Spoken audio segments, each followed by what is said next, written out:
Want to know the fastest way to flush your money down the Facebook ad toilet? I'm Claire Pelletreau, a Facebook and Instagram ad consultant and teacher, and every single month I have students come on our monthly Q&A call and they say, I have no idea what happened to my money, I don't see any results, and I can guess the problem before they even show me their screen. You know what it is? It's conversion tracking that's been set up wrong. So here's a little background on how conversion tracking works. Facebook can identify the people who are signing up for your list or who are buying your courses or programs. But if you have the pixels or the code on the wrong page, Facebook thinks that you're getting conversions when you're not.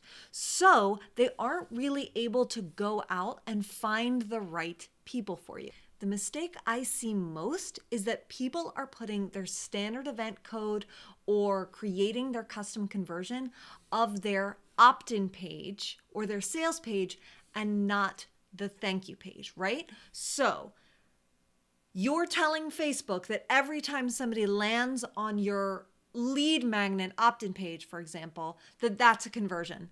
Is it? It's just a landing page view.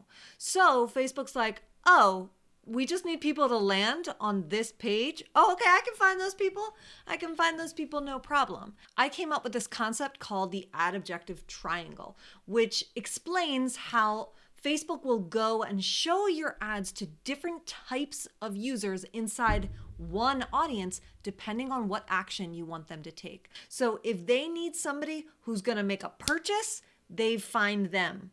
If they just need somebody to let a page load, so much easier and cheaper for Facebook to show your ads to those people. So that's why I see a lot of people who think they're getting a ton of conversions. According to their reports, they are, but then when they actually go to their email list, they don't see any new subscribers. And that's because Facebook went and found people who made their opt-in page load, but none of those people are actually likely to sign up. So they didn't get any new subscribers. So it's super important that you set up your conversion tracking, especially for a list building or a sales ad, correctly. And I am hooking you up with those instructions in these videos. And you can download my tracking checklist that I actually just put together for my students. This happens so often, even with super step-by-step instructions, that we created a checklist. And you can download that, grab the link in the description of this video. Check out those videos on conversion tracking and do not make this mistake yourself. Don't forget to subscribe to this channel so you can get all of my tips and tricks and strategies for your best possible ROI from your Facebook and Instagram ads.